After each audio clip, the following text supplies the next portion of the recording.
You can either scan the barcode or you can use the link that is also dropped in the chat.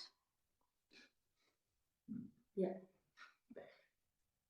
I think the easiest way will be to go open your cameras and scan the barcode. You will be landing to the Menti tool, the screen of the Menti tool, or we have shortly the link coming in the chat where you can use this link and connect with the first set of questions that we have for you. This interactivity will help us.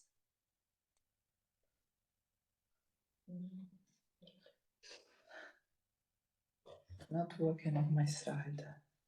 No, because you have to wait. Okay. Yeah. There is delay also. Sorry.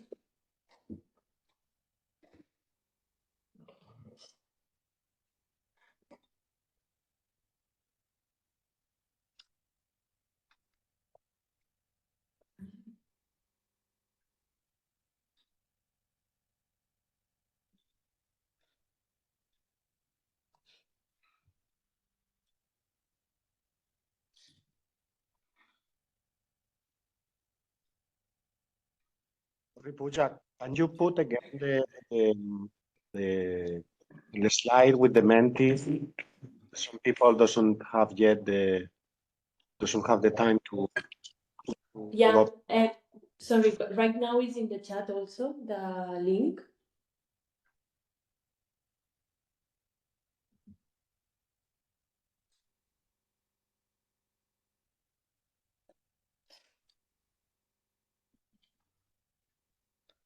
You can. Can you go back to the slide with the? I'll go to the slide. But it's not. No, it's not yet open. I mean, this is okay. Okay.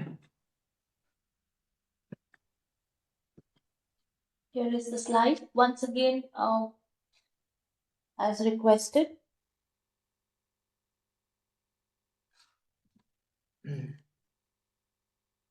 Yeah.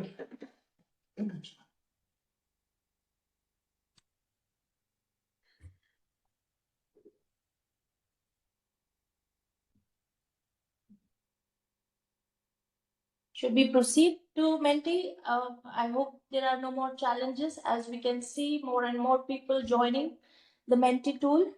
So we'll quickly.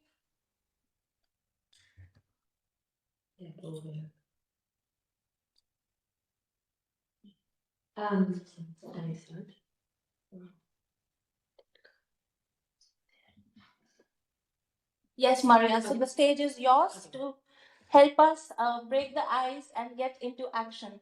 Okay. Hello. Good morning, everyone.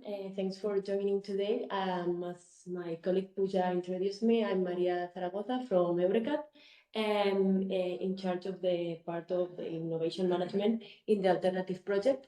Well, if you had no time to join the Mentimeter, in the chat of the meeting, you can find there the link and the code.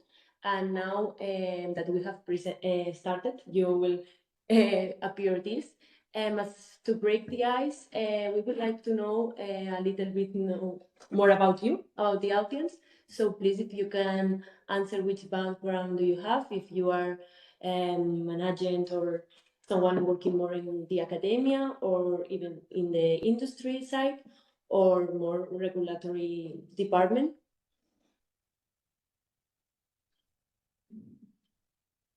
Also, for the ones that answered other, I would like, well, we would like to know you, which kind of agent you are, if so you can unmute yourself and tell us, it will be nice.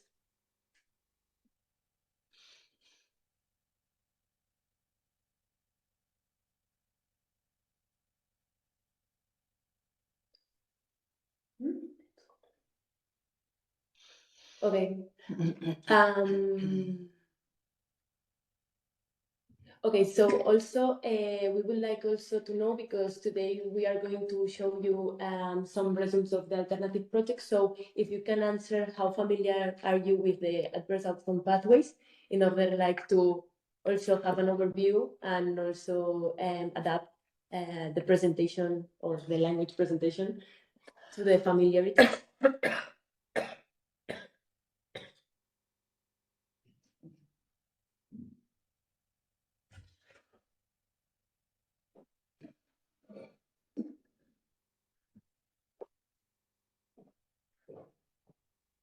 Okay.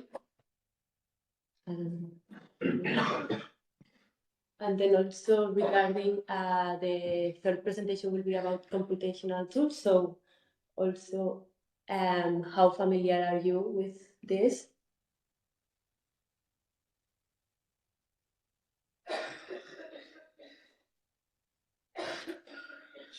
Yeah, it's Of binomial distribution, seems to.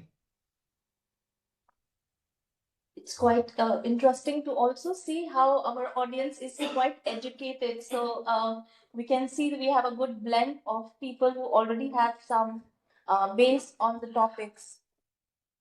yeah. And also then last question, that you may sorry, don't worry. That you may know or join social network of alternative, or you have seen already something about our project. So it's just like if you can write down which keyword like it's a catch to alternative project. We would like to know it in order like to also see which is the level of engagement or type of engagement that we have achieved so far.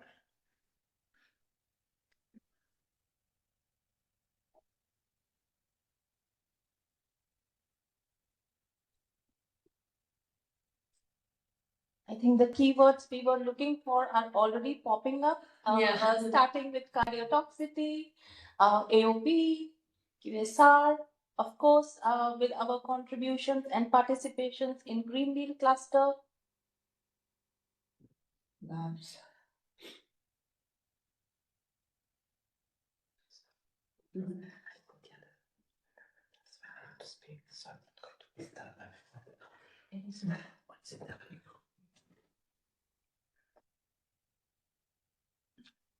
I think this is also are some of the keywords that we always tag and hashtag with our LinkedIn and other platforms. Yeah.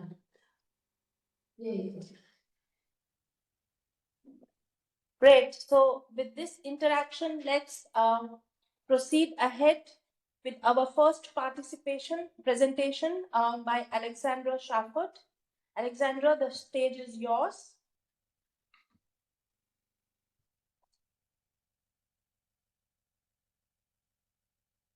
Good morning, everyone. Please wait for me until I share my screen.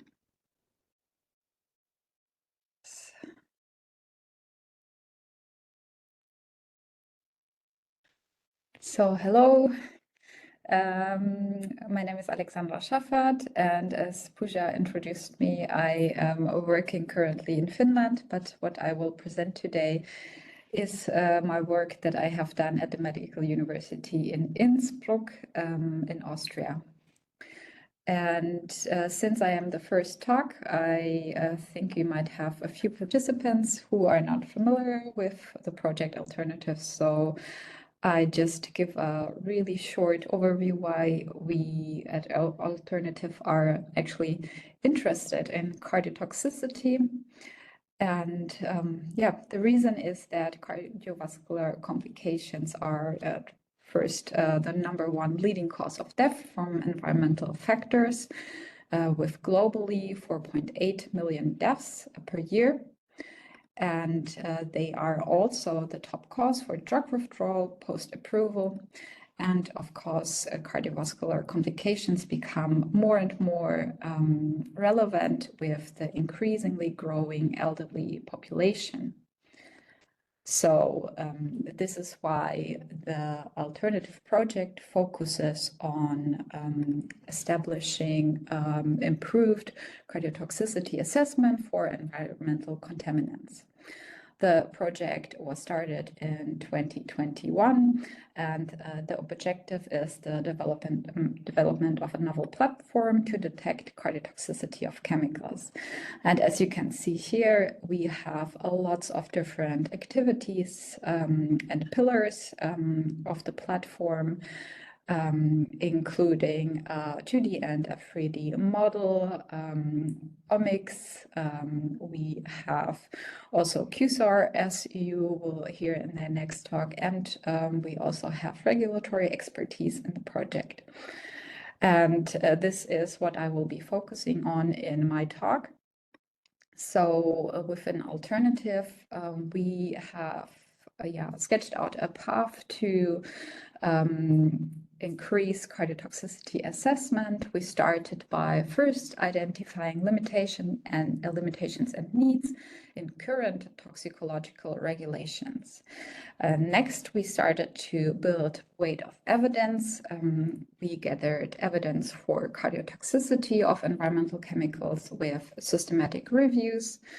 We then integrated this evidence into the adverse outcome pathway framework.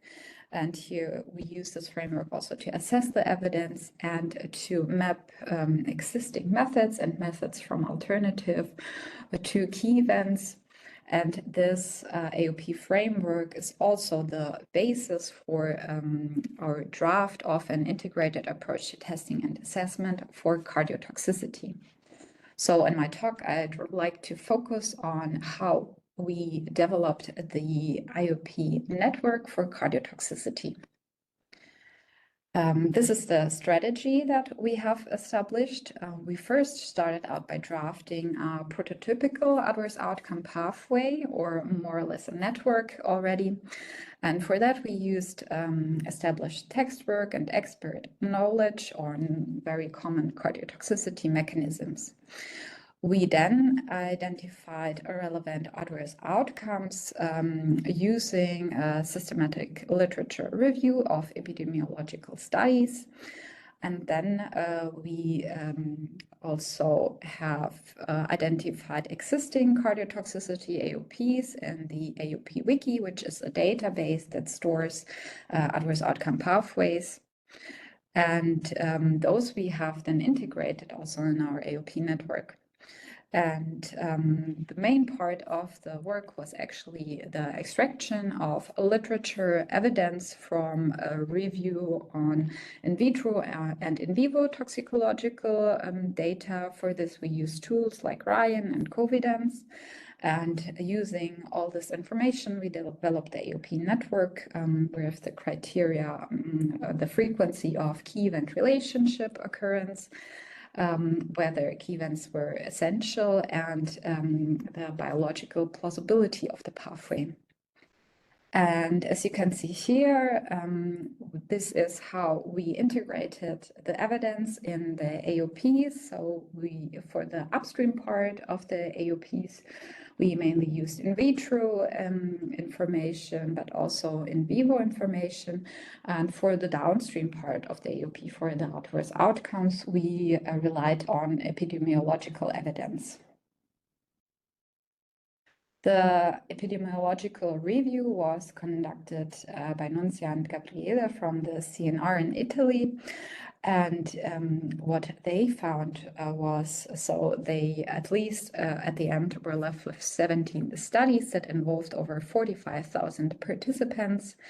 And they found significant associations between air pollution and heavy metals with cardiac remodeling. Cardiac remodeling comprises here, for example, hypertrophy, fibrosis, and dilated cardiomyopathy. And also associations were found with left ventricular dysfunction. There are two different types. So this information was used by us to derive the adverse outcomes, or basically the upstream part of the AOP. Here, this meant defining the adverse outcomes. Cardiac remodeling leads to a decrease in left ventricular function. And next, we used the systematic reviews of in vitro and in vivo evidence to fill in the other gaps of the AOP network. And here we extracted lots of information from the literature. This includes chemical information, biological system information, so animal type, cell type, of course, key event and exposure scenario. We also extracted an essentiality assessment, cytotoxicity information, possible modulating factors, and we also did a risk of bias assessment. And we initially screened over 8,000 records. In an update just recently, we screened additionally over 1,000 records. And together we were left with 339 studies that we could use to extract AOP relevant information from. And this meant that we extracted over 1,700 key event entries and almost 5,000 key event relationship entries. So from here, we did some curation and excluded some key events and key event relationship based on quality criteria. This includes low risk of bias score and also cytotoxic or in vivo toxic dose, or key events that were counted in less than 3 studies. And at the end, we were left with 112 unique key events and over 800 unique key event relationships between those, with at least 3 counts. And yeah, here you can just see an overview of the risk of bias assessment. So a tier 3, which had a poor risk of bias assessment of the study, was excluded. This is normally not done for AOP development. We were lucky here that we could use this because we have conducted the systematic review, and through the systematic review, we were able to do the risk of bias assessment of the study. So here you can see the extracted information of the extracted key events and key event relationships. So those are the top 120 key event relationships, so the ones that occurred the most. In green, you can see molecular initiating events. In yellow, you can see key events, and red are adverse outcomes. And the connections between those key events, MIEs and IOs, are the key event relationships.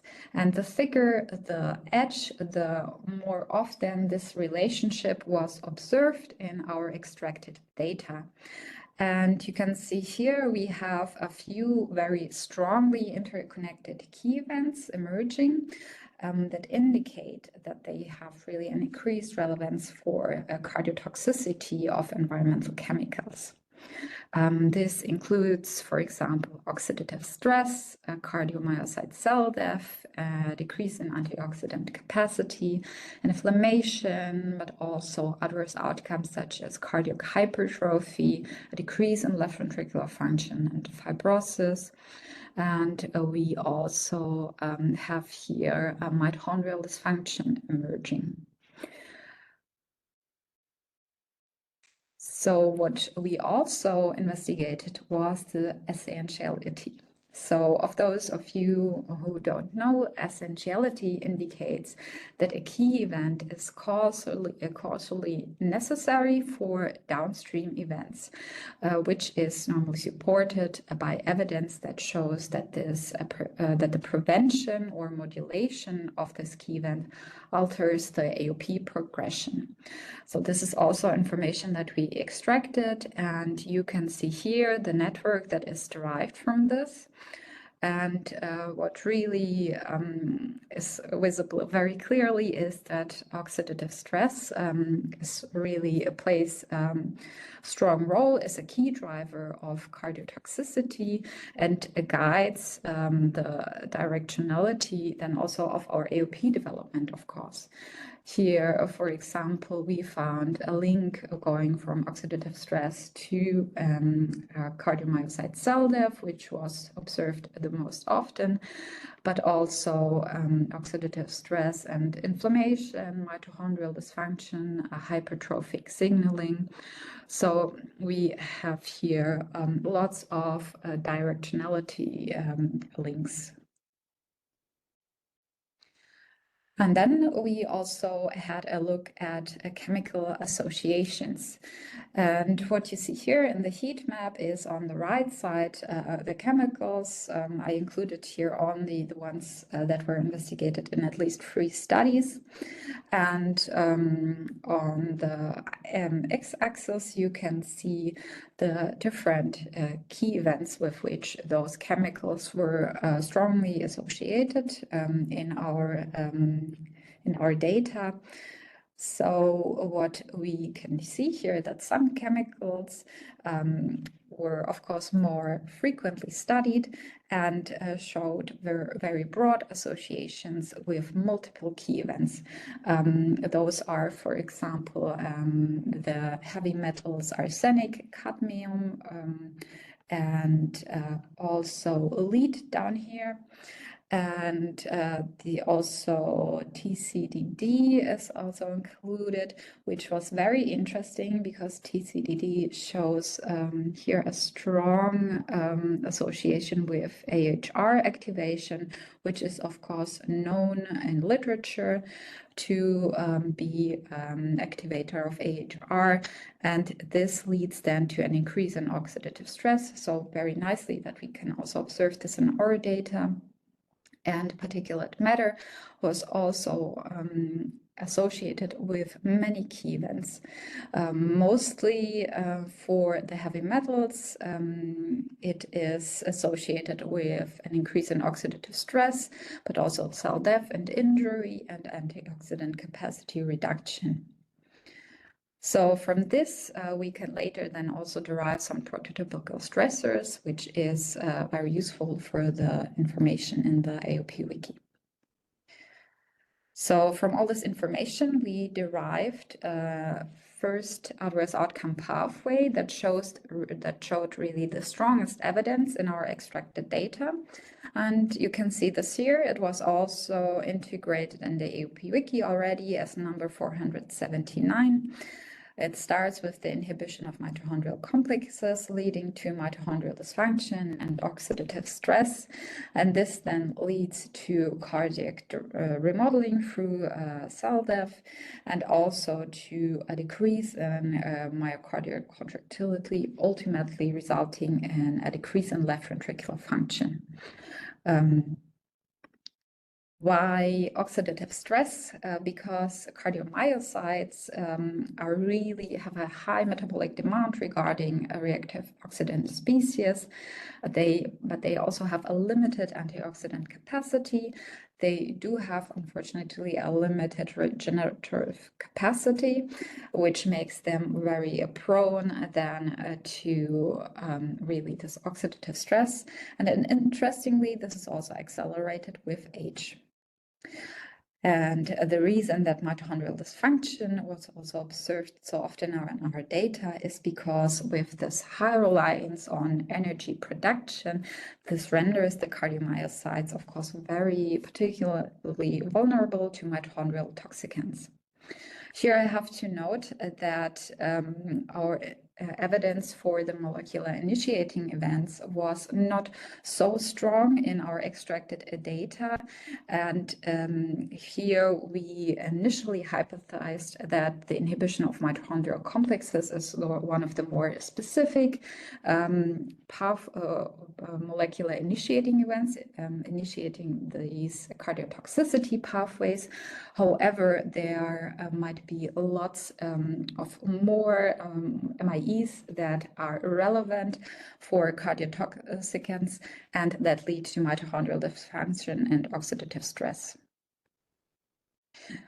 And from this we derived also our AOP network. You can see here in the upper part AOPs that are derived from the AOP wiki, with existing AOPs mostly focused on electrophysiological effects. Here we took mainly the AOP 433 and 261 and 262. This lower part was completely de novo developed by our extracted evidence, and we interconnected those AOP pathways by a decrease in cardiac contractility. And with that, I'd like to thank you very much for your attention and acknowledge everyone who has put so much work into developing this AOP network. Thank you very much. Thank you, Alexandra. So now we are, can you please unshare? And we are now open for questions. And in the meanwhile, please raise your hands if you have any questions. Otherwise, now I hand over to you, Maria. Nunzia has a question. Yes, hi, good morning. Thanks, Alexandra. You were very clear. I have a question regarding the mechanism linking the mitochondrial dysfunction that is linked to oxidative stress. Okay, in your slide. But I want to know if you had also evidence regarding a direct effect on oxidative stress. I mean that there are some environmental chemicals that can have a direct effect in increasing the oxidative damage without passing to a secondary effect led by the mitochondrial dysfunction. Do you have some evidence about this? Thank you. Yeah, sorry, Pooja, I'm kicking you out just for a second. Yes, thank you, Nunzia, for this question. That is indeed the case. So I only showed you the one more detailed pathway, but you can see here in our network, we have, for example, a pathway starting with AHR activation, which then induces the oxidative stress or the ROS production. This is mostly by TCDD, so by dioxin that we have observed in our data. But we had also other compounds that probably act more through really direct ROS production. For this, I have put an own MIE here, leading to oxidative stress directly. And then we have, for example, the heavy metals that do bind thiol proteins involved in protection against oxidative stress, which then decreases the antioxidant capacity and then leads to oxidative stress. So this we also observed, and those I have explicitly included. There are probably lots of more MIEs and initiating events, and I did not cover them all here. But since AOPs are supposed to be modular and constantly evolving, the thought is also that, of course, this oxidative stress key event is a key event in the AOP wiki that is constantly used by other users too in their own AOPs. And then when you also connect their pathway startings, here you can have lots of more different options and increase the AOP network. Yes, thank you. Because I think these are very relevant pathway indeed, because this mechanism is the one that can go back if we eliminate the exposure. The other pathway is more linked to some secondary and background activation pathway. So this direct effect can be can go back if we eliminate immediately the exposure. So for the public health approach, it is very interesting to know this. Thank you, Nunzia. I must also admit that it is not so easy to distinguish systemic effects clearly. We tried this, of course, with in vitro experiments. It is simpler, but with in vivo experiments, it is not so clear to distinguish what is a systemic effect, what is a really direct, only cardiotoxic effect. I'm not sure if this is even necessary to distinguish between them. But what I want to say with this is that even oxidative stress can, of course, be a systemic effect, so you can have systemic oxidative stress. So yeah, it is not that easy, unfortunately, like always. But yeah, we have to start somewhere. Yeah, thank you. Thank you.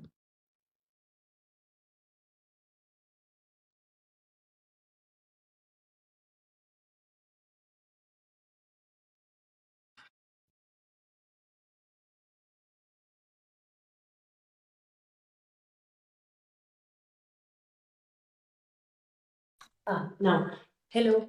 Okay, yes, Puja, because we are muted. Sorry. Now I again send it to you in the chat the link for the Mentimeter, because our idea also of today is like after each presentation, gather some input regarding the presentation of my colleagues of their results. So first of all, we would like to know if you have found this work useful for you, for your activity.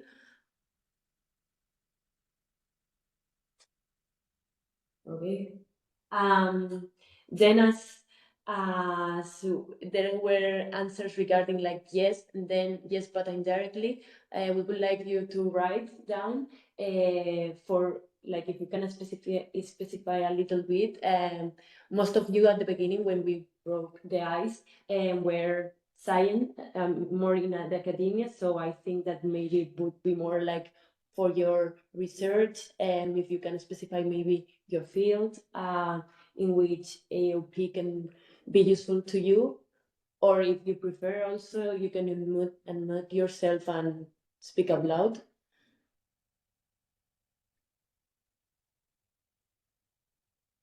Yeah, I think it would be really interesting to kind of evolve on what kind of chemical association or essentiality network you're going to use in your projects or in your work.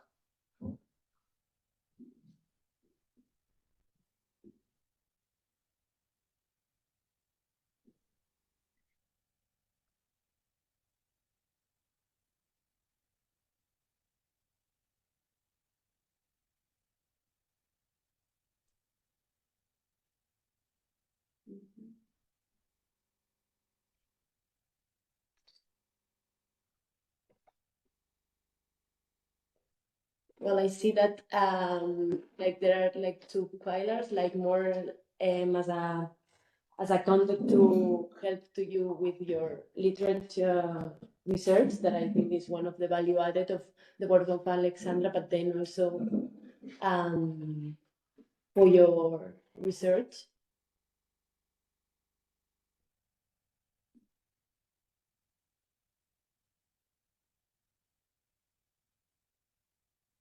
Okay. Okay, so and then also like we would like you to know also, because today we have this workshop when Alexandra and the other colleagues explain the results, but also we would like to know what would be needed to improve the usefulness for you, if you would like to have more training activities regarding that, or dissemination networks for that.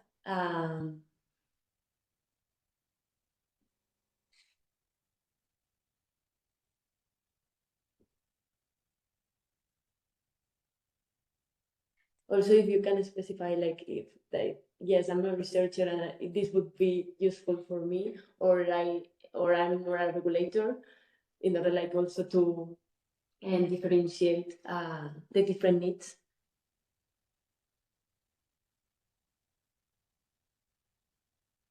Mm-hmm.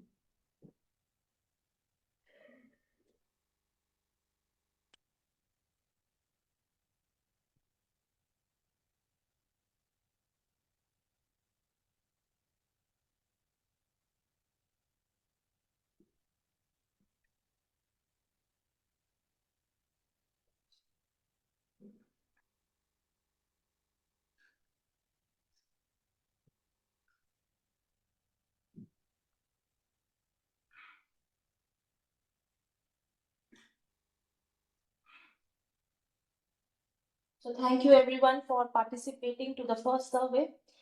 Let's now look at the presentation on AI-driven QSR models predicting cardiotoxicity through AOP networks, which will be presented by Eduardo. So, Eduardo, the stage is yours. I think the slides are coming. Yeah. And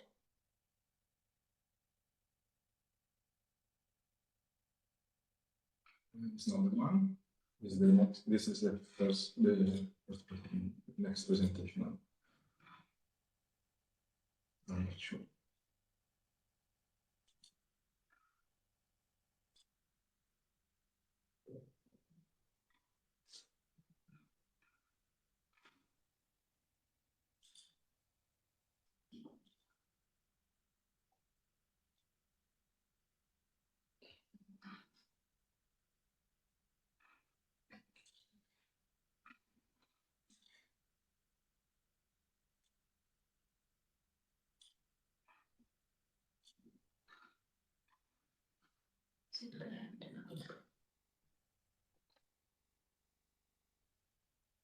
Yeah.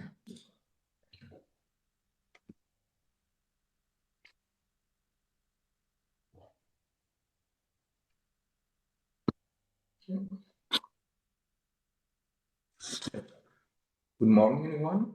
I'm Eduardo, and I'm a PhD candidate in Mario Negri Institute. And today I'm going to present the work we have done under the Alternative project. I'm talking about AI-driven QSAR models for predicting the cardiotoxicity through AOP network. Okay. Why in silico methodologies can be very helpful for developing new approaches, methodologies, and that's because traditional methods involve a huge amount of animal testing, have a high social impact, high cost, ethical consequence. So that's computational models can be very helpful to prioritize specific chemicals for further testing. So that's in this way you can reduce the use of traditional methods. Only in this way you have truly that are truly necessary. And also computational methods are have high predictivity efficacy. They save in time, resources, and money. They are recognized by regulatory bodies, and also they are easy and quick in applicability. And can be also helpful in pre-synthesis phase.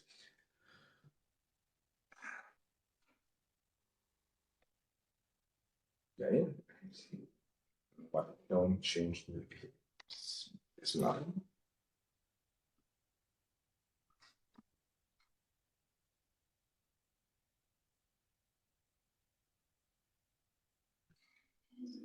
Okay. This one. Okay. That's an example of how we develop in silico modeling for predict hazard of the compound. That means we are able to assess chemicals that are not tested in vivo in vitro. And this is an example of our pipeline we have done under the Alternative project. We started with data collection. I mean, we collect data from the most reliable database, such as Chembol, PubChem, and we collect thousands of different chemicals tested in vitro or in vivo assay, and we try to train in model to learn with this data that are already available. And in this way, we are able to assess new chemicals. After data collection, there is a phases of data curation where we delete the chemicals that are not suitable for our methods, such as heavy metal or chemicals that are not chemically valid in the end. And we check also if different sources of data are consistent, so we have the same endpoint, the same value of different sources of data. And after this data curation phase, we encode chemical information. That is a way to say we translate the information of chemicals in a mathematical way. In this way, the artificial intelligence and machine learning model are able to learn from the description we have made. There are two different paths we can follow after encode the chemical information. One is an unsupervised one. So that means we explore the data distribution without considering the endpoint value and the toxicity. In this way, you can For example, clusterize the chemicals, understand if there are some pattern in them, and searching, for example, the difference between different classes of compounds, such as drugs or environmental chemicals in the end. And another path we can follow instead is a training model that this machine that are able to learn the correlation between the chemical properties and their biological activity. So in this way, developing machine learning models, these models are able to learn the correlation between the properties and assess the new chemicals using, for example, also advanced methods such as deep learning.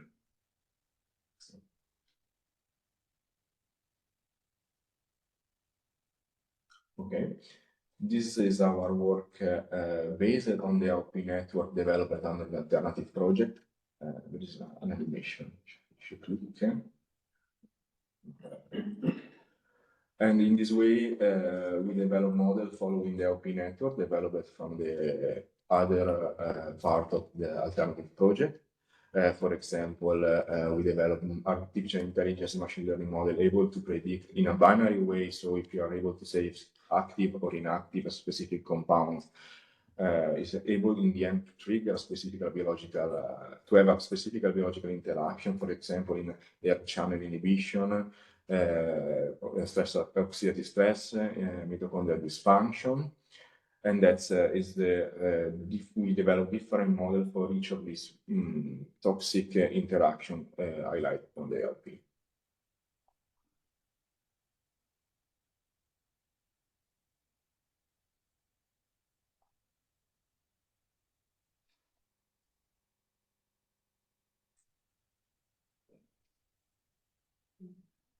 Sorry, but I mean, there's some delay. And this is the entire data collection we have made during our work.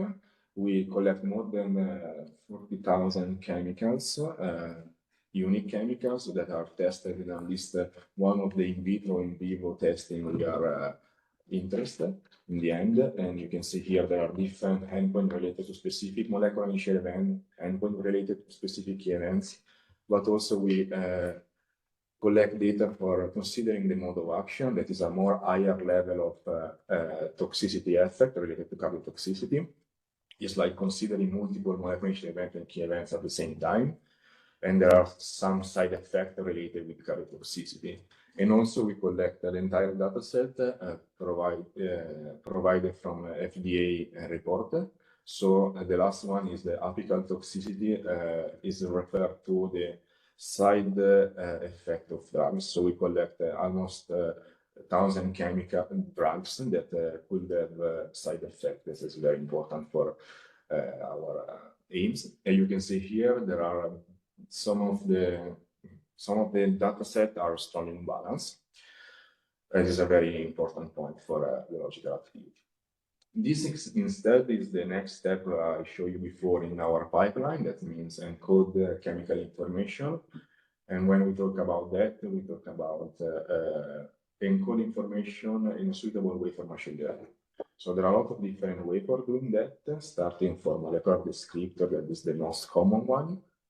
And you describe a chemicals with thousands of numerical indexes that represent a specific chemical physical property, such as steric hindrance, polarizability. You can also have the number of specific atoms in the molecule. But there are a lot of different ways for doing that. And the most promising one is the word embedding or CDD architecture, where in this case are the neural network that learn how to represent the chemicals. In this way, you can represent the chemicals in a suitable way for your specific aims. So in this case, we are collecting data for cardiotoxicity, and the network are able to learn and represent the chemicals specifically for predict and assess the cardiotoxicity. That's we are reporting some results we obtained on this project for machine learning approaches. We develop 100 different models because we testing different type of model for each of the ME events and key events we found in our OP network. But we testing also different methods to oversampling the data set, since like I said before, they are strongly unbalanced. So that is important bias for the model to learn. if you have 80% of your data that are non-toxic, of course, the model have some difficulty to learn how to recognize the active compounds. So we develop, we test a lot of different methods to oversample the data set. We generate synthetic data, and we test different encoders. So there are a lot of different combination of the models, hyperparameters, and methods to develop the model, and we reach quite good performance in all of them when we are modeling in the end. After a series of baseline models are able to predict every single endpoint, we search for, based on LP network, we're focusing on increase our assessment capability on a specific one using more advanced approaches. In this case, we use neural language processing for developing model to learn the grammar and semantic of chemical notation. This approach is very is a new one, is innovative, and is very performing in the end. It's completely different from the classical machine learning approach. We don't use the chemical physical property, but this approach is like learn the grammar of chemical representation. You can use model already pre-trained on millions of smiles, that is a notation that represent chemicals, based on models that are the same architecture, the one used, for example, from Google to develop in language model, such as also ChatGPT. For example, Camberta and Roberta are this particular model are able to learn the grammar and semantic of the smiles. This is a very, in a quick way, the example of how you can represent chemicals in a string of character using smile, deep smile, or selfies. And that is the input of this neural language processing. They are able to understand which means every single character and the sequence of this character, and in the end learn the chemistry and learn the grammar and semantic of the representation. So in this way you can predict and find correlation between the description of the chemicals and their biological activity. This is report our results. So you can see we are able to outperform all the models we found in literature using this approach to predict the mitochondrial dysfunction assessment, mitochondrial dysfunction. We're focusing on this specific endpoint. This is one of the most important key events to bring to cardiotoxicity, but not only in cardiotoxicity, it's very important on a lot of different toxicity effects. You can see the only model are able to outperform our approach is an ensemble one. That means there are a lot of different machine learning models used to make a consensus in prediction. So in the end, it's not a single model. But however, we are able to outperform the model we found in literature. After focusing on prediction of specific endpoint, we focus our effort in extend our model capability in prediction of cardiotoxicity. So it's not a single task. We develop a multitask learning model that approach showing promising results in the toxicological field, because multitask learning is very relevant where chemicals were tested across multiple biological cascade effects, as in our case for you see the AOP network, that there are very correlate events that one bring to the other. So we have the molecules tested on all of them. And so we think about multitask learning should be the best way to approach with this type of data. And in this way, you can use multiple biological effects at the same time, and the network are able to learn all these toxicity effects at the same time and learn the correlation between them. So maybe you have a biological data for a specific new event. It's not used this information if you want to predict another. Instead, with this approach, we're able to learn all the information we have all together. And in this way, we hope that the model reach a better generalization in performance prediction. Indeed, that is the result we obtained. You can see here a comparison within a single task model with a multitask one. The single task results are reported in orange, instead the multitask one in blue. And you can see the single task, I reported here the sensitivity and specificity. That means the ability to the model to predict well sensitivity, the inactive, specificity, the inactivity, instead sensitivity for the activity. You can see here for the orange bar, there are strongly unbalanced capability of the model to predict well both classes. That's because originally the data was balanced.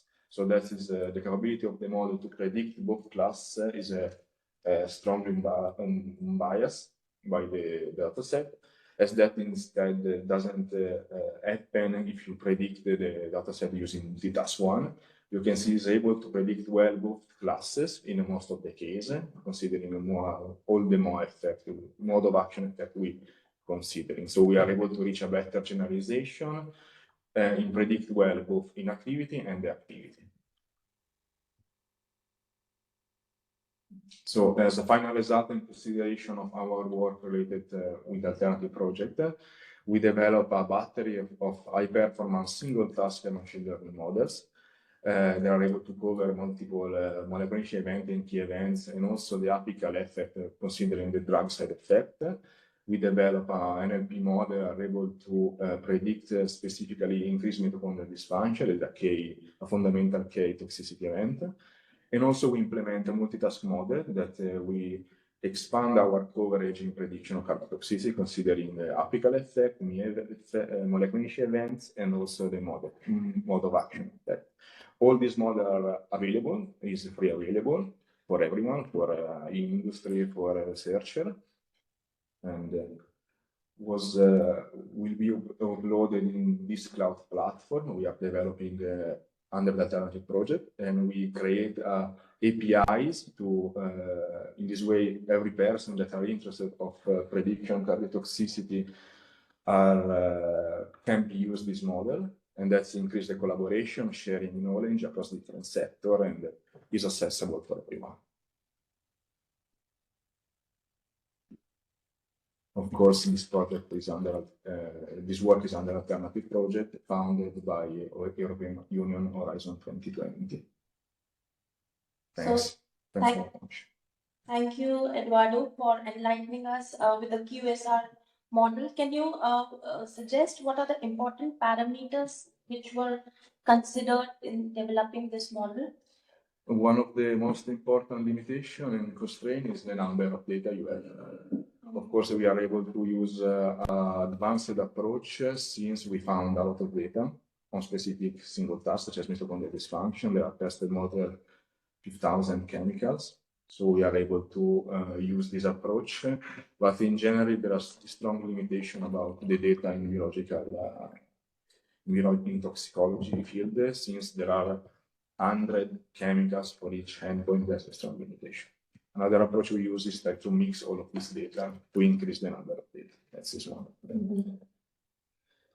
Do we have questions from the audience? Please raise your hands or drop your questions in the chat. Question here.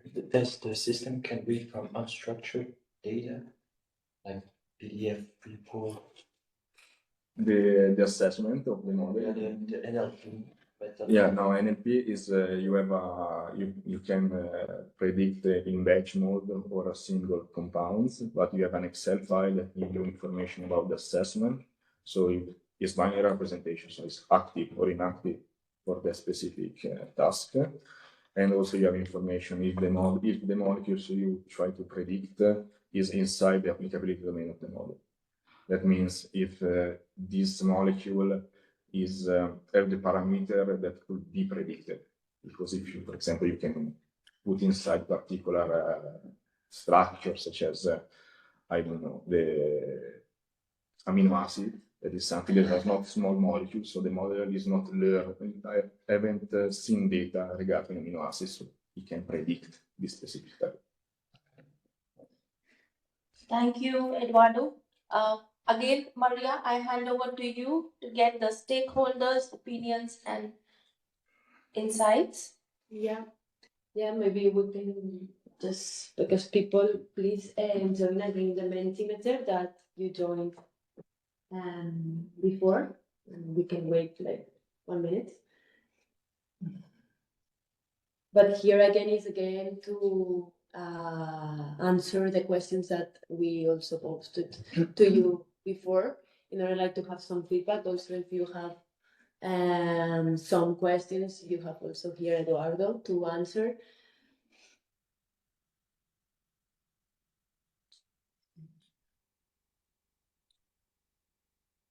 Okay, so again, after this presentation, we would like to know a little bit how could you use these results into your activity, again, related to your field, or if you are more in this industry, because the data, as Eduardo told, it will be available. Also, if you want to raise some ideas.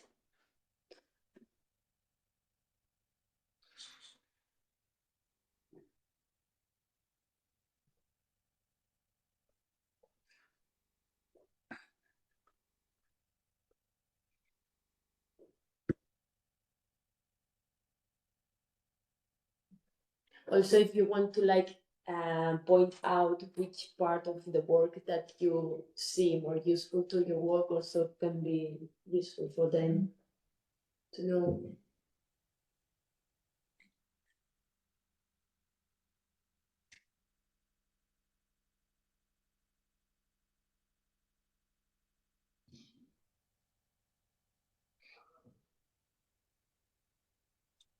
Okay. And then also, again, like what would be needed to improve the usefulness for you? Like if you would like to have some more dissemination activities, training on that, or having like, I don't know, how to reach or establish a network for that. And also, if you want to say something, feel free. Well, I hope that maybe with the next presentation, we will be able to show you how this model can be used within the risk assessment framework. So thank you all for your feedback, and you can continue with the Menti part if you are still on the tool. And we will now go to the third presentation, which is about the role of computational tools in risk assessment of cardiotoxic chemicals. We will be presented by Alessandra, and Ronetta. Yes. I'll start and Renat will take over. Yeah, 1 second. I will just share the slides.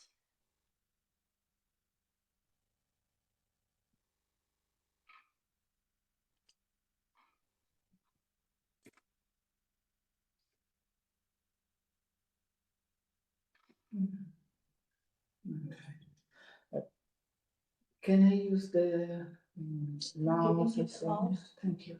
Because maybe I can use it also as a kind of pointer. There's a lot of delay. Yeah. Because I want to put it in the slideshow. Thanks so much. So now it's on. Hi, good morning, everyone. Eduardo already introduced you the huge part of the QSAR modeling approach, and now I will continue with Ronette, somehow putting all these models within a context, which is the use of computational tools in risk assessment. And Ronette will take over. Okay, we'll take, oh gosh, too much. Okay. Okay.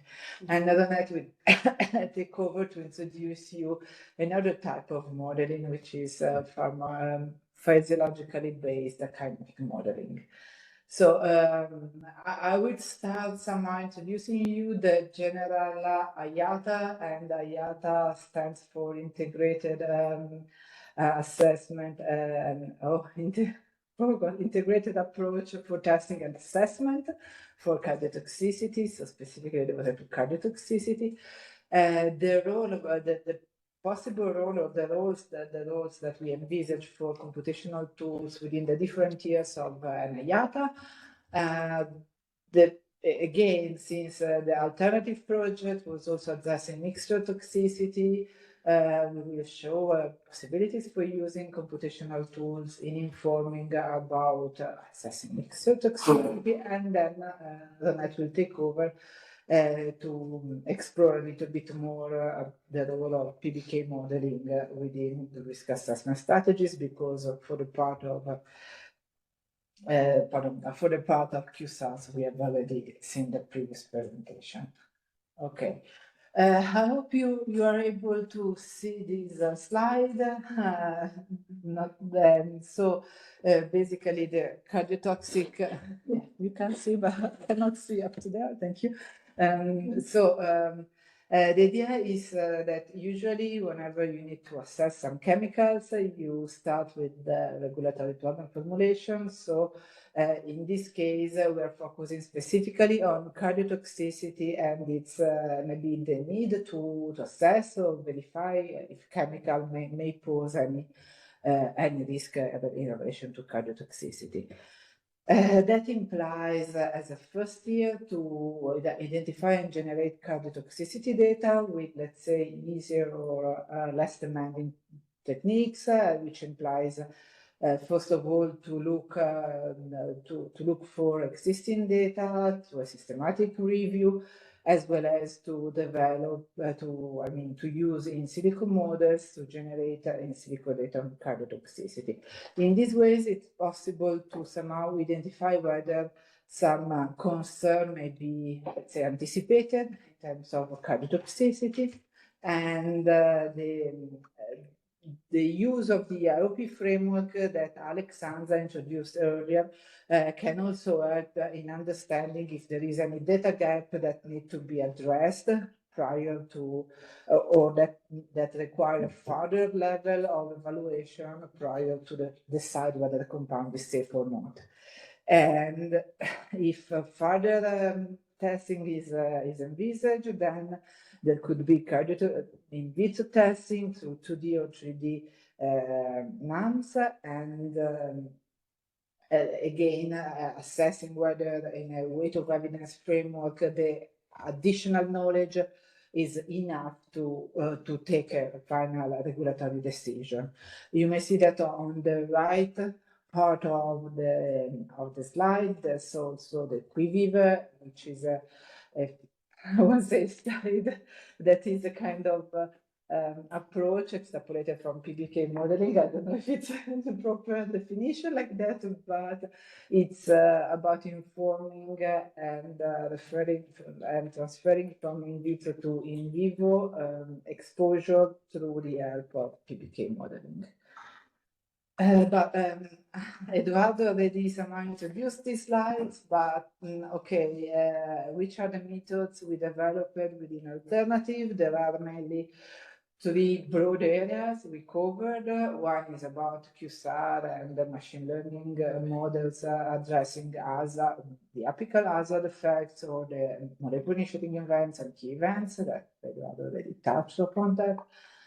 PBK modeling, so a way to address internal exposure, and QVIVE, it's wrong here, so a separation from in vitro to in vivo exposure doses, as well as another part that was addressed within the project was to use to analyze computationally the in vitro experimental data, so to generate models describing the TPK and TD data derived from in vitro test systems. All these models are released within the alternative cloud platform, and so in this presentation we will make, since QSAR models have been already addressed in this presentation, I will introduce somehow how the different models may be used within a regulatory risk assessment process, while then Ronette will touch upon the use of PBK models. So within a tier approach, this is somehow similar to the previous slides, but here, let's say the steps. Oh gosh, it's okay. The previous steps are somehow organized in tier approach.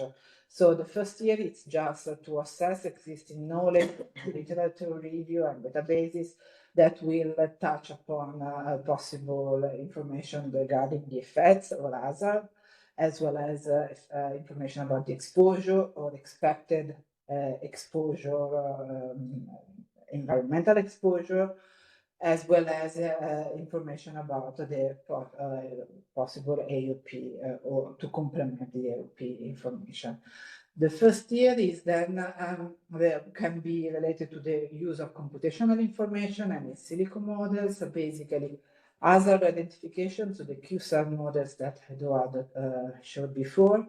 It's important to underline that these models are mainly binary classification models, so it's really just they are just being able to identify whether there's potential concern, but there's no, let's say, potency information available from such a kind of models. As well as there can be some exposure consideration driven by the PBK modeling, and basically within this level of approach with this tier 1 information, we can possibly identify low-risk chemicals, which will not need further testing because there are no hazards specifically identified towards cardiotoxicity from the QSAR models, or there's also some consideration regarding the internal exposure that might support the lack of need of further in vitro testing. Then the next step is going to the in vitro testing, and at this point a tailored approach or broader testing might be required depending on the information gathered from the existing knowledge and the potential hazard identifying through the QSARs. So trying to, let's say, fill the data gap without the need of a broad testing or in a more, let's say, untargeted way. In this case, then Adonat will show you a bit about the use of the combination of in vitro test and PBK to inform about the proper risk assessment. As I was saying at the beginning, we were also, I mean, studying, evaluating the use of the QSAR for the molecular initiating events, key events, and the mode of action that Eduardo already introduced to help and support the assessment of mixture toxicity. So the idea in this case is that thanks to the models that can be used as a kind of profiler, it is possible to group chemicals according to their mode of action and MIEs or key events. And at that point, if there are shared pathway or shared toxicity pathway between the substances or among the substances. So this is an example just referring to substances, but it can be, let's say, with multiple chemicals together. At that point, whenever there's, the information that the chemicals are acting through similar molecular initiating events or towards events that are interconnected within the AOP pathway, at that point, the concentration addition paradigm is the most suitable one. Otherwise, if there's the possibility that different MOAs are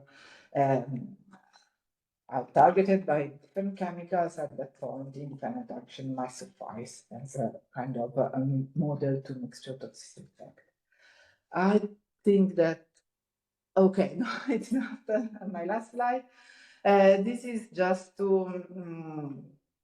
to go a little bit more in details into how the tier 1 I showed before. So the use of the computational tool can suffice to drive the regulatory decisions. So as I said, the QSARs we do have specifically for cardiotoxicity are mainly for hazard identification. And so a possibility is to used because compounds where no positive prediction are given as low priority compounds, so where no further tests may be needed. Of course, it's important to specify that the information of QSAR might be associated with different level of reliability, depending on whether the chemical is within the applicability domain. And so this is somehow a way that we can use to include within this tier to deprioritize chemicals for further testing, just those associated with good quality in the prediction. Then, of course, there can be some consideration about exposure, and there have been some attempts also in the past to formalize such kind of activities. So basically, the idea is that you can try to deprioritize or give more emphasis to further testing depending on the approach and on the needs. By combining a NAM-based approach for toxicodynamics and toxicokinetic. And in this case, we were thinking about combining the QSAR approach for the toxicodynamic assessment and the PBK for the toxicokinetic. And so with the PBK models, you can get an estimation of the cardiac tissue concentration of a given chemical depending on the outside exposure. And as we said, since the QSAR models are not meant to really provide an potency estimation, at this point it's possible maybe to use a read-across approach, so inferring from experimental data of similar chemicals to have something also, let's say, more quantitative to discuss and to compare really whether the exposure that is triggered at the cardiac tissue level might be enough to cause a specific effect. At this point, I leave the floor to Renate that will explain a little bit more in details the role of PBK in such a kind of framework. Thank you. And thank you. Thank you, Alessandra. And I think I'm just going to, yes, there you go, so that it's we don't put on the animation and full slides in front of there. So I think because this talk is really also about integrating everything and also taking a step back to see how everything gets brought together. I'm going to also take a step back before I talk to the details on the slide and just, mention something that's mentioned often in toxicology, probably also because it's very true, and that is that the dose makes the poison, right? And that also means that not all poisons are equal, and not all cardiotoxins are equal. To be more specific about it and more maybe mathematical about it, when we talk about the risk, and in this project, we're interested in the risk a chemical poses for cardiotoxicity. Risk is a function of the hazard and the exposure. And by hazard, we mean the potential to cause harm. But you can have a compound that has a great potential to cause harm, but if the exposure is zero, the risk is zero as well, right? And that's the interplay of those two factors that's always important to keep in mind, and that is why we must consider both the dynamics as well as the kinetics, and this is where the PBK, or the physiologically based kinetic modeling, comes in. So if we have identified a hazard or potential to cause harm, and that could be with QSAR, and as Alessandra explained, with QSAR and with machine learning models, it is a categorical identification. Then, well, this compound has potential to cause harm. Then we need to also know what is the full characterization of that hazard. So what is the relationship between concentration and the response or the effect? And that's what we see on the left-hand side, and that's what we can we characterize mostly with in vitro with in vitro experiments. So we have that on the left-hand side, but then how does that translate to an external exposure that we could potentially be exposed to in the environment? So that's on the right-hand side. And what brings what's on the right-hand side together with what's on the left-hand side, that's the kinetics. Because just as you may have zero exposure, you could also have high exposure in the environment, but if a compound is not absorbed, or if a compound is absorbed, but it's very rapidly metabolized and excreted, then your internal exposure might also be zero, or it might be very low.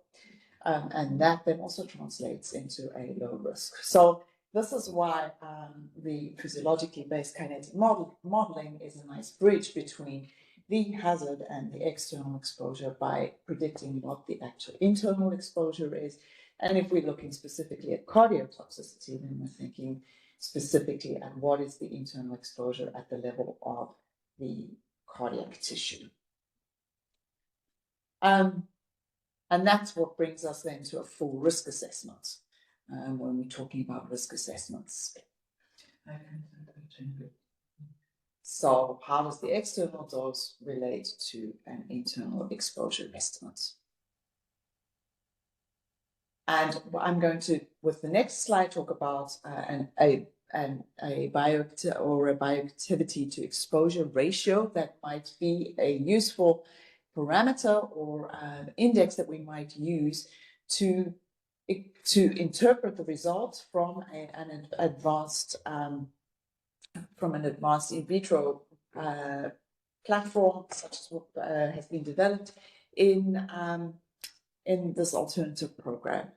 So we have a look at a case study where we have looked at a collection of compounds. These are collection of compounds for which there is in vitro data. So we look at what is the external data and how does that external exposure relate to a steady state concentration in the target tissue, which is the heart tissue. What we looked at is you look at the relationship between exposure in vitro, so the how cell viability relates to in vitro exposure, and then how do we then translate that to an external exposure? Then that's where the PBK model comes in, and this PBK model that is shown here is a generic PBK model that was developed by the EPA called HTTK, and that has been modified specifically for this project by adding a cardiac compartment to it. So then with this translation, you see then how that cell viability and its relationship to in vitro exposure to a certain concentration is then translated to what would be the external exposure needed to achieve that concentration in the heart. And if we can do that with a PBK model, then we can take the next step and compare that exposure to what is the expected exposure in the environment. So that's the last column on the right-hand side that you see. And if we can do that, then we can develop a graph like this, which is hopefully, if I talk you through it, you will see that it is particularly informative. So if you have exposure data in terms of real-world data where ideally is informed by biomonitoring. If we don't have biomonitoring data, then perhaps we have prediction models based on, for instance, what is the level of how much of a particular compound is being produced by, and then therefore, in a worst case scenario, might end up in the environment. Those are the red dots in this case. So that's what the environmental external exposure might be. And then you have the boxes, and that they're boxes because we also incorporate potential biological variability. And that is, would be what is the exposure in terms of in vitro data, what exposure is needed to cause toxicity. And then we can look at what is the gap between environmental exposure and what exposure is needed to cause toxicity. And you can see that for some compounds, nicely highlighted with the green arrows, we see that there's a big gap and the environmental exposure is much lower than what we expect would cause toxicity. So that's a nice situation to have. And then you see certain compounds with the red arrows where environmental exposure is higher or is at the level or maybe even higher than what is expected would cause cardiotoxicity. And this is how bringing together the PBK model and then all the information that we have for the hazard characterization can help us to make informed decisions as to what is a safe environmental exposure. And I think with that, we can wrap up. Thanks. Thank you, Ronette, just in time, as we are trying to catch up, also to get feedback from the participants on what were their learnings on the computational tools. So Maria, the stage is yours to run us through what could be. Yeah, please, people, we know that we are running a little bit of time, but if you can join again the Mentimeter and answer the questions, and also raise your hands if you want to ask or have any comment about the work that has been presented.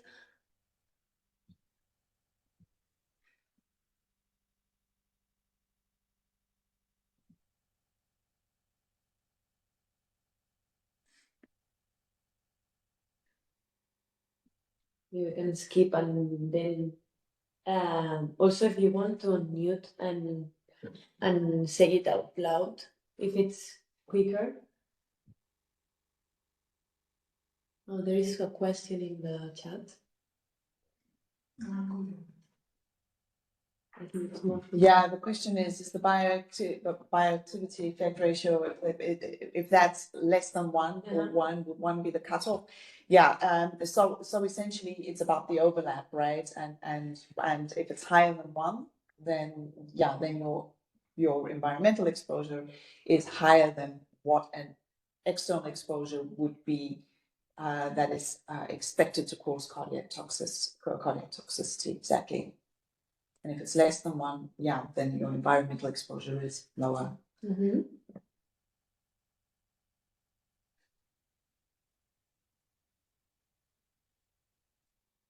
But maybe there could be some safety margin. Exactly, there might be safety margins, and as you can see, if you have a look at that graph, you'll see that there's also those boxes for predicting the toxic dose. Some of them are quite tight, others are broader. What could cause that? That could be due to inter-individual variability. So some compounds, or uncertainty as well. So some compounds we may have a lot of certainty, others there might be a lot of inter-individual variability in the population. So that can also result in more or less overlap. So maybe also to answer the question in a little bit more detail, it could be a 1 with the mean, but it could also be a 1 with the lowest the lowest part of that box. This also reminds me, we had in October a workshop with the project Lifesaver, and there also the project representatives also talked about how the concentration was really important in certain scenarios, in addition to the environmental factors that impact them, especially since the project Lifesaver was also about how the fetal health and the mother health. Yep. And there the concentrations could be really very, very important, and the kinetics overall will evolve in a very different way. Yeah. Sorry, there was a question about the safety margin. I'm not sure. There's also a question here from the room from Martin. Hi, Ronette. Thank you very much for this really nice overview. Maybe you can also see my question in the chat. So my question was whether you think that human variability mainly, so where does human variability mainly come from? So would it be rather kinetic differences between humans from the child to the one, or is it rather the metabolism? That could be very different. And would you have any guess how broad a confidence interval could be? I mean, for area under the curve or Cmax, or what you estimate? Yeah. Yeah, so my answer to your question is it depends. It's compound specific. And human variability or the variability in response to exposure can be both due to the kinetics. So when we talk about kinetics, it's about the concentration, so the time, how exposure leads to a concentration at the site of action, and the dynamics, which is how that concentration leads to the effect, and both can be variable. So variation in kinetics can be due to variations in absorption, distribution, and metabolism. And for overall exposure, metabolism and excretion or clearance is the most likely kinetic process that can cause variability. And for some compounds, there may be very little inter-individual variability. For some compounds, there may be a lot of difference between old and young, between sick and healthy, due to mixture effects. For other compounds, there may be very little variability. The other side, in terms of the effect and inter-individual variability and effect, that can depend on the mechanism of action. So, for instance, there can once again be an age factor in variability in how sensitive the tissue might be between young and old again, or underlying inflammation. So, for instance, there may be a difference between smokers and non-smokers, because smokers have a higher level of inflammation in general and a lower capacity for antioxidants. So it's the interaction that can lead to variability, and for some compounds there may be more variability than others depending on the mechanism of action, the pathways, where in the pathway, as well as the extent of metabolism and how that relates to other different factors. Did that answer your question, Martin? It's not very simple, but yeah, partly. So thanks. So do you think there is a way in terms of modeling such that in the output of the PBK modeling, we can see if the major uncertainty from the PBK modeling part comes from differences in kinetics, so in terms of parameter uncertainty for that may come from different age groups and or rather differences in the metabolism, so different enzyme dominance composition in the liver of different humans. So could we have a model output that could be informative such that ideally we would have an output in terms of a Cmax or area under the curve, and then I would like to know is the confidence interval to that area under the curve dominated by the kinetic part or dominated by the metabolic part, the differences? Right. So I think so PBK is always, it's just kinetics, right? It's physiologically based kinetic models. And what contributes to the kinetics is absorption, distribution, metabolism, and excretion. So absorption is, and then there are various physiological processes that affect those processes, right? So what you're talking about in terms of liver enzyme activity, that could influence the impact, right? What will determine the predicted area under the curve will be absorption, the rate and extent, mostly the extent of absorption and the clearance. So metabolism and excretion. And depending on the compound, if it's highly metabolized, yes, then it's sensitive on enzyme expression and activity. If it's a compound that is only excreted by the urine, then it's going to be more affected by kidney function, dehydration, cardiac output, etc. So once again, it's compound specific. I think what you're referring to, though, Martin, to a certain extent, is how do we know whether, if there's a lot of variability in the predictions, is it because there's uncertainty in what the true value is of the parameters, the different parameters that are an input to the model, or is it because there's true variability in the in the population? And that's why for every physiologically based kinetic model that is developed, you need one, a sensitivity analysis, and then two, an uncertainty analysis and a variability analysis. So the sensitivity analysis tells us which parameters is the output the most sensitive in terms of if that parameter value were to change. For those very sensitive parameters, then we need to know how certain are we that the parameters that we use as an input are the true parameters for a population. And that's where there's a lot of that we don't know sometimes, right? So ideally we need to have experimental data to inform that. And then thirdly, we have a variability analysis, and that is if there's a lot of variability in the population, how does that impact the variability of the output?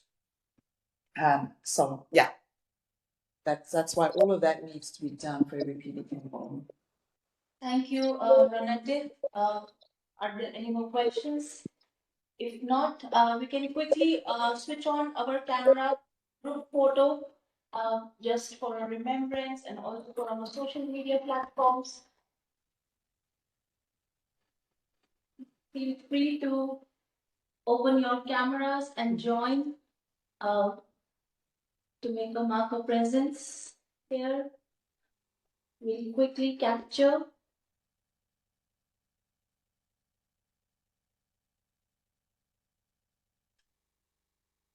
So, Maria, can you help me capture on a count of 3?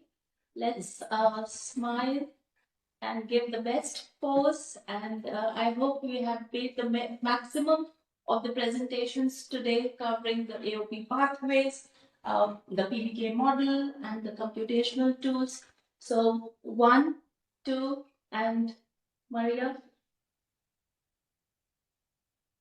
Thank you everyone for joining us, and we are anyway around until end of March and even beyond that. Please feel free to visit our website, follow our social media links, and be in touch with us. And also, if you are interested, please subscribe to our newsletter. And until the next time, thank you all for joining, and have a great remaining day. Bye-bye. Thank you. Bye. Thank you.